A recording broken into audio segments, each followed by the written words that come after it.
Warahmatullahi wabarakatuh. Selamat malam dan salam sejahtera untuk semuanya. Bismillahirrahmanirrahim.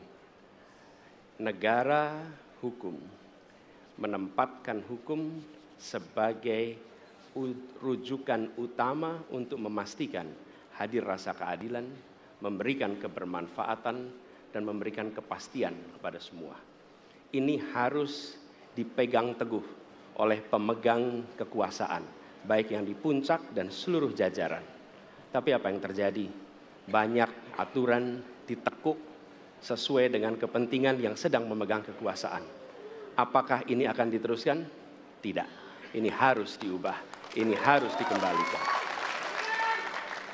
Kemudian kita menyaksikan betapa pada hari-hari ini tatanan ketika kita menyelenggarakan pemerintahan sering tidak sesuai dengan prinsip-prinsip hukum yang kita pegang. Karena itulah kami melihat perubahan ini harus kita kembalikan. Negara ini adalah negara hukum, bukan negara kekuasaan. Dalam negara hukum, kekuasaan diatur oleh hukum. Dalam negara kekuasaan, hukum diatur oleh penguasa. Dan kita tidak menginginkan itu terjadi. Pada saat ini, kalau kita lihat hukum itu harusnya tegak begini. Inilah hukum. Dalam kenyataannya, dia bengkok. Dia tajam ke bawah, dia tumpul ke atas. Dan kondisi ini tidak boleh didiamkan, tidak boleh dibiarkan, dan harus berubah. Karena itu kita mendorong perubahan. Mengembalikan hukum menjadi tegak kepada semuanya. Dan bila kita saksikan hari ini, ada satu orang milenial bisa menjadi calon wakil presiden. Tetapi ada ribuan milenial, generasi Z, yang peduli pada anak-anak bangsa, yang peduli pada mereka yang termarginalkan. Ketika mereka mengungkapkan pendapat, ketika mereka mengkritik pemerintah, justru mereka sering dihadapi dengan kekerasan, dihadapi dengan benturan, dan bahkan gas air mata. Apakah kondisi ini akan dibiarkan? Tidak, kita harus lakukan perubahan. Oleh karena itu, kami memperhatikan ini sebagai hal yang mendasar.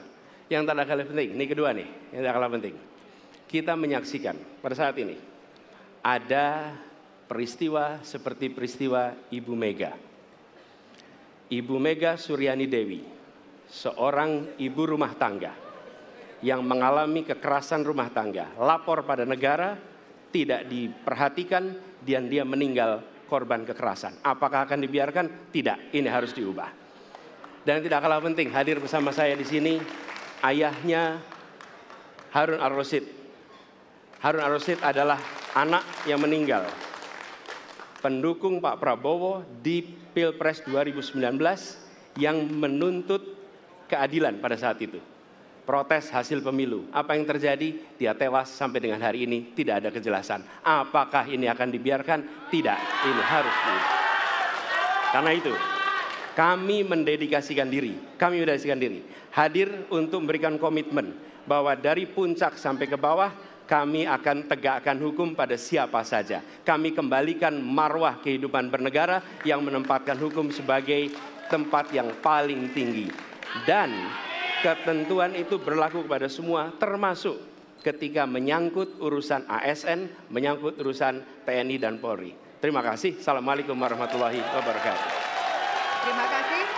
Bapak Anies, kami persilakan kembali ke tempat. Berikutnya kami persilakan. Harap tenang.